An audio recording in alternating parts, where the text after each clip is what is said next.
Alright, so we're going to head due north from here and make our way up to the labyrinth. You know, I'm going to take advantage of the altitude since we have it. And if you're just now joining my video, folks, if you need some help getting up to this point, feel free to catch my previous video. Alright, so to get over there, I'm going to take full advantage of these free rockets that they give you up here. And we're going to get ourselves across with ease. Go ahead and plaster that sucker right in the middle there. And the other one's going to go tumbling off, so it's got to be kind of nestled in so it doesn't go tumbling off.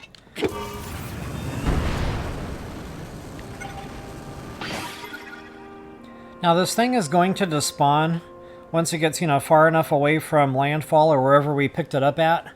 So one rocket, it won't despawn yet, but the second rocket, it'll get it out just far enough, it will start despawning. So that said, you can either build some kind of a device, but really you shouldn't need it. As long as you take full advantage of the forward momentum here, you should be just close enough to be able to use the power of Tool and Sneeze to finish getting yourself over there. Oh, another side note on building Zonai devices on these, if it's moving, the parts are going to go tumbling off, so the thing's got to be, relatively still in order for that to even be possible. Alright guys, as you can see, I've got plenty of altitude here, so I don't even know if you would need Tool and Sneeze. I just always have used it, to make sure that I get over here.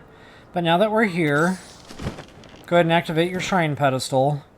It's important to have a fast travel gate up here before you do anything. Go ahead and activate your terminal here, and it's going to give you this giant red X. Okay, and once you do, it'll direct you down below. So now I didn't come up here to do this part of the labyrinth yet. This was just for a fast travel terminal, and also, since we had the altitude to get here a lot more easily, I figured this is the way to go.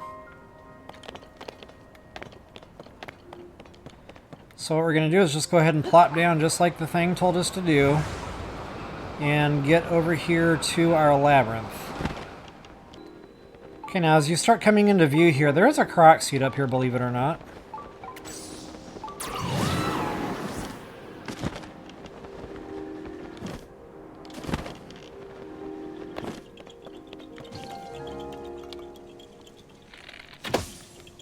Kind of a fun one. It's like being at a shooting range or something.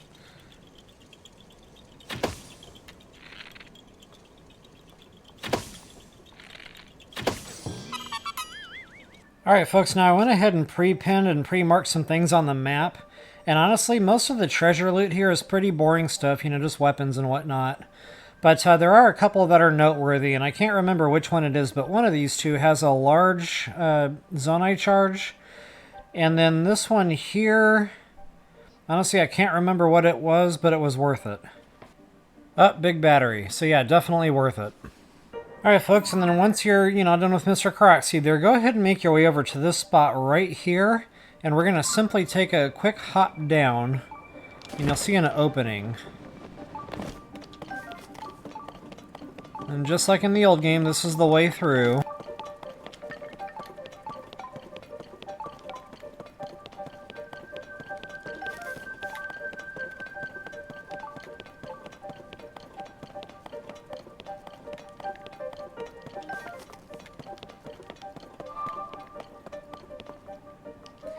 Okay, inside the terminal area, you'll see another note. You don't really need to do anything with that, it's just more for, storyline. For activating our terminal, the deal opens up to us now. And since I'm here, I'm going to go ahead and dip on into the shrine real quick.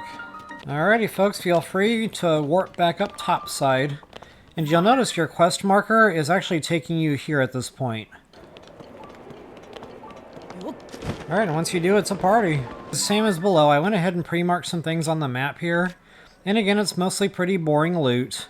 Weapons and what have you. This one, a large battery, so definitely worthwhile to get that one.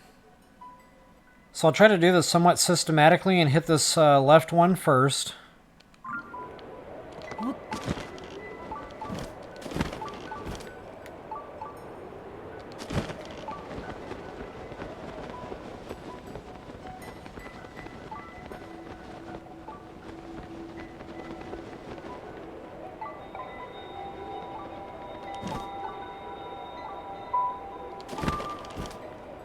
Now, they make it kind of tough to get out of this thing, which I don't understand. There's an updraft there, but it just doesn't quite do it. So you have to kind of jump your way out.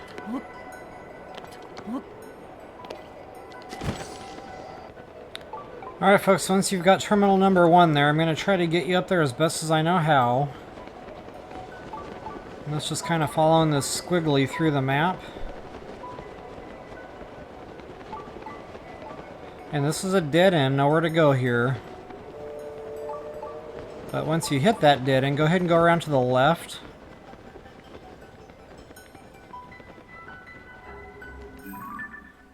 And that's kind of where I'm at now. And we're going to go under this stopper thing.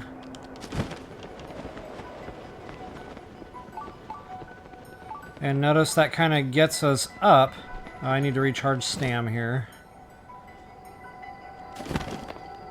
Okay, and we're going to want to take this around to the right.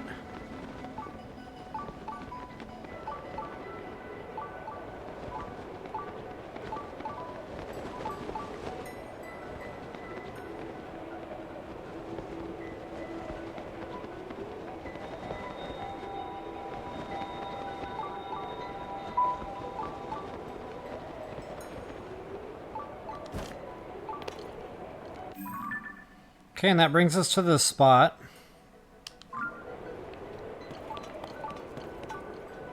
And a hidden treasure chest.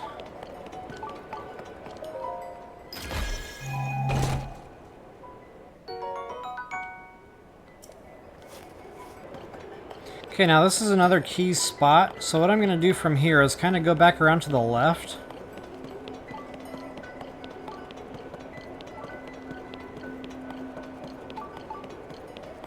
Which brings us to our spot where we can finally go get that other treasure chest.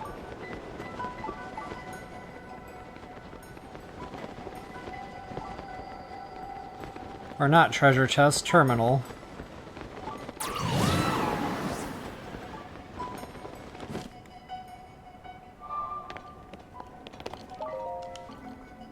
Alright, so go back the way we came.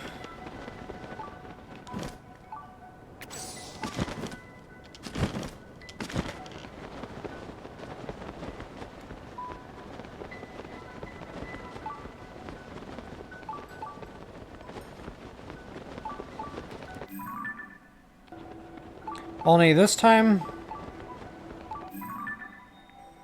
and this time we're going to be going exactly the same way, just to the other side.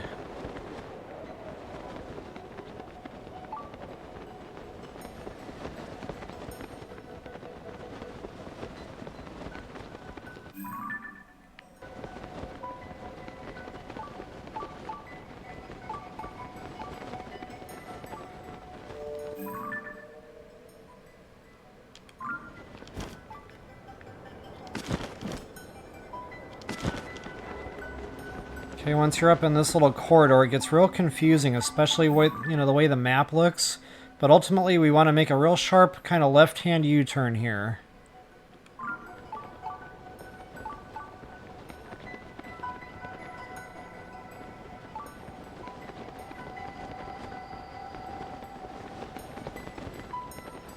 That'll get us right over to this spot where we can finally get to our terminal.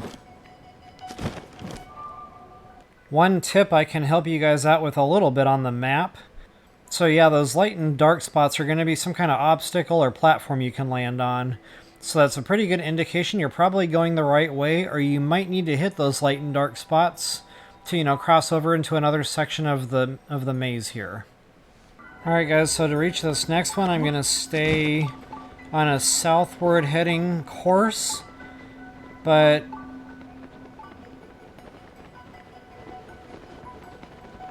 I'm going to try to stick to the easternmost wall as best as I can until I get really down into the southern part of this maze.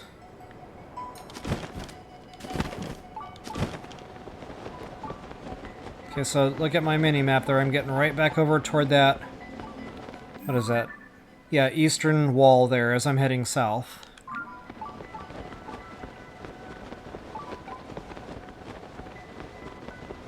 And we're going to basically do this until we can finally make a right-hand turn, which is coming up here. And again, guys, real sharp U-turn around to the right. Now I'm heading north.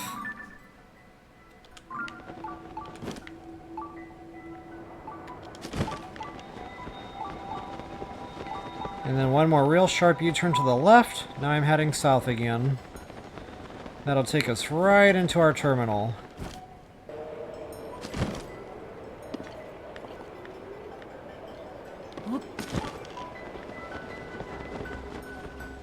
Okay, so you're going to have to ride that updraft all the way up from the bottom or you will not be able to make it over this thing. Alright, folks. Fourth and final terminal. Booyah. There it is, folks. Fourth and final terminal. So now our quest marker should be directing us to the top of this bad boy. And yes, it is literally all the way at the top of the labyrinth. But the good thing is, now you get a super updraft, and you can get up and out of this thing. So at least they didn't make that part difficult. Alright guys, after you knock that out, it will go ahead and refer you down to the depths now. So go ahead and just, continue to follow your quest marker there. And this makes me feel real nostalgic for BOTW. I believe there's a Gloom Hands lurking in here. That might even be it right there.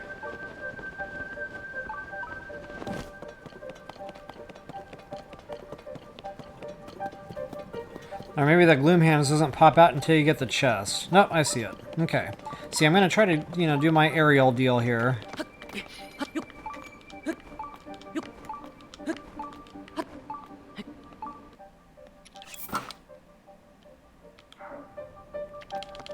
And let's party.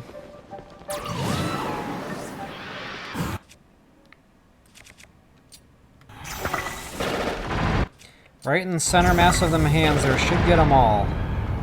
Wow, it didn't live long, did it?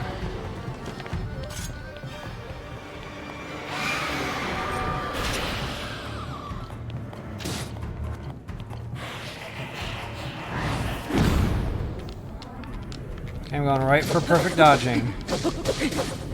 He did not live long at all.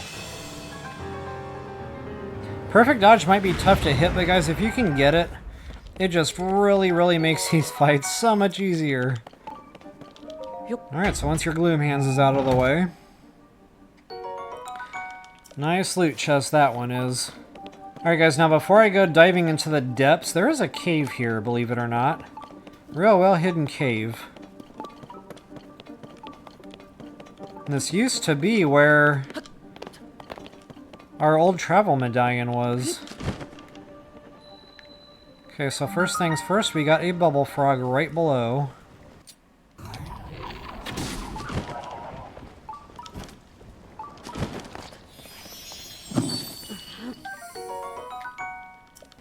And I actually remembered to sell my Blight Bloom seeds. Blight Bloom. Blech.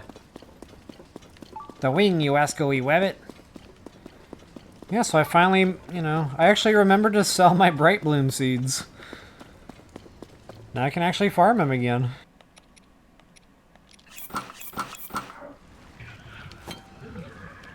I don't even think I need to attack power up for this. I think just straight up bone weapon damage will do it.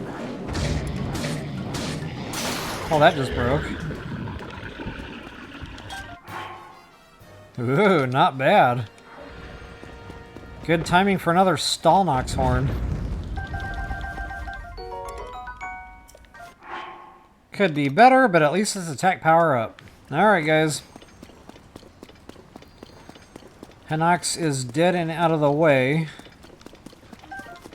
Not too much else in this cave.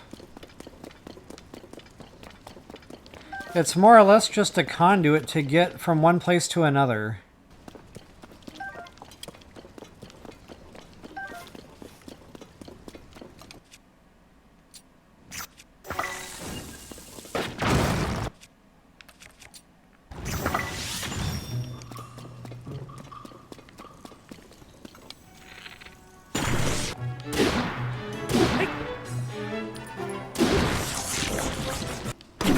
Rock salt is quickly becoming the new long throw. I have been getting rock salt out of these like-likes for a long time now. I don't know if that's just how they do,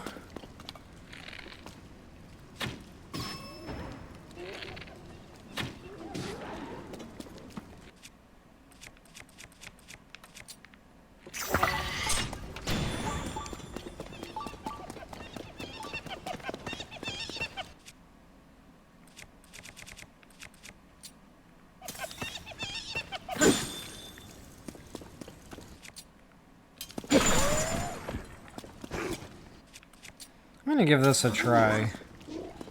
Brad 6360 gave me a goodie here. And I've known about this, it just never clicked in my mind.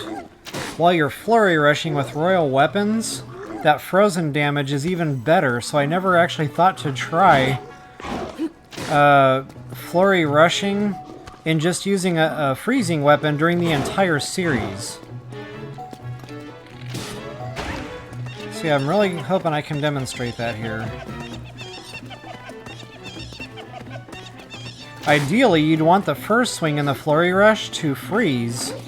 Okay, this just isn't going to work out with a Horriblin, apparently. Oh, maybe. Okay, so let's see if I can change weapons. He's frozen? No, I cannot. Yeah, it was a good try. So yeah, I guess that's just how that one works. You just flurry rush the whole time with that frozen weapon. And, you know, the first swing does the freezing, the second swing does the breakage. And then, you know, when he breaks from that frozen state, that's extra damage stacked with the double damage in the flurry rush from the royal weapon. So all in all, not a bad tactic there.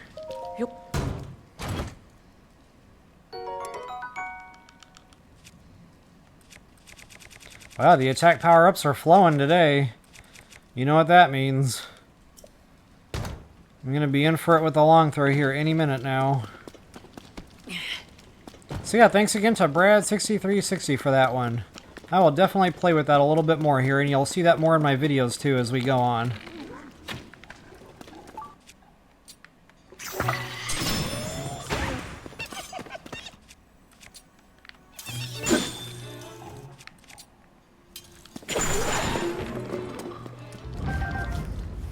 Okay guys, so you can see on my mini-map there, I'm starting to hit back, you know, over toward the mainland, which is really the whole point of what this cave is doing here. But before we go up there, there's another sweet spot over here.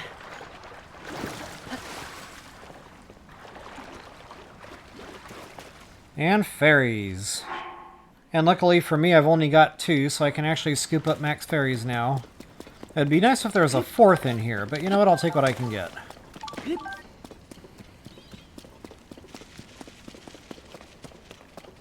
Alright, once I get my cave marked on the map, I dodge left over here, hit this shrine real quick.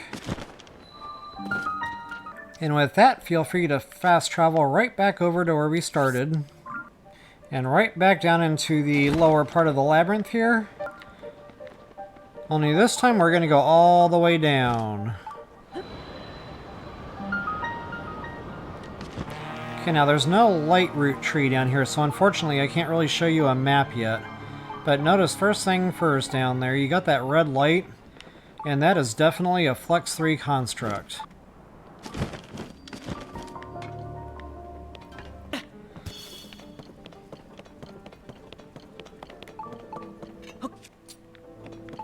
Okay guys, I always like to light my area. I can never throw enough of these things out.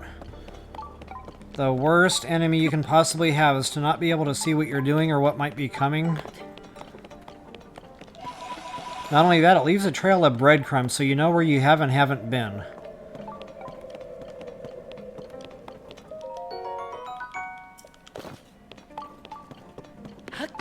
Okay, there's our Flex 3 construct. I'm going to go ahead and kill that first. Same type of party, guys. Arm up, suit up, and eat up.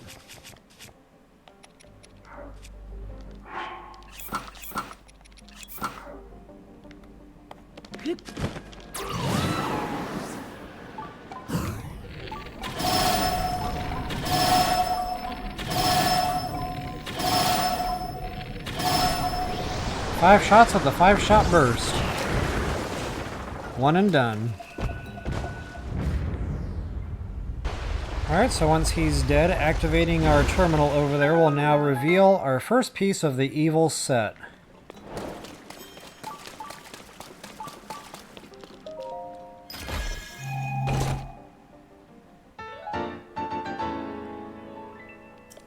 Alright folks, another thing that, that terminal does for us is it opens up the labyrinth to us.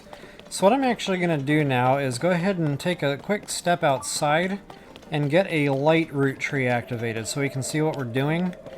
And to do that, I just gotta simply find an ascend point.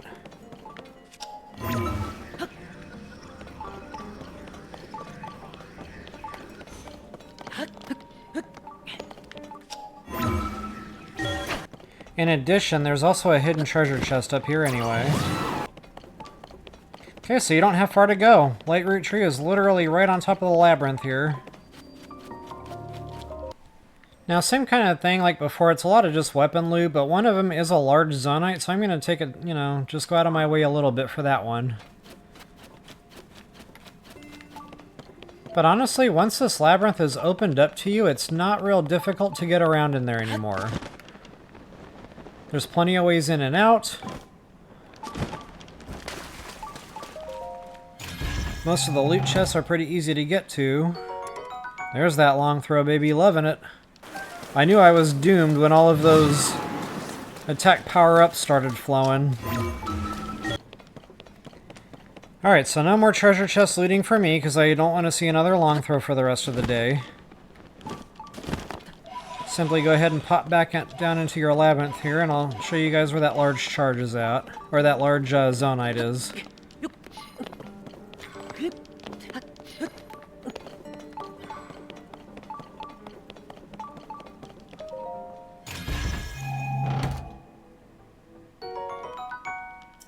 Alright guys, that's pretty much it. I hope that helped you all out.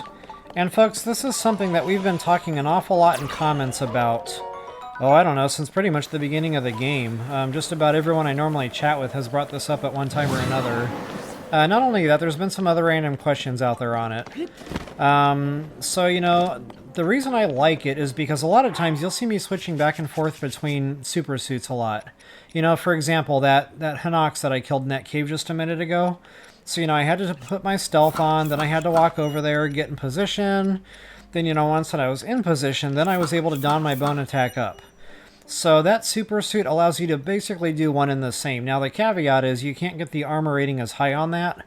So, you know, that's one thing to consider. What kind of situation are you getting into? And, you know, are you willing to sacrifice that armor rating for whatever you're doing? Another thing that I really like to do is a lot of times I'll have a spear or something, you know, with a spiny bone on it. So in that case, you know, I would prefer the bone suit, just it's not stealth. So, you know, I'm constantly scaring away my insects. It's harder to sneak up on enemies, etc. So again, you know, having that evil armor, that'll give you full stealth and bone attack up, good to go. So folks, as always, please like, share, subscribe, all that fun stuff. And as always, until the next time, best of luck and happy hunting.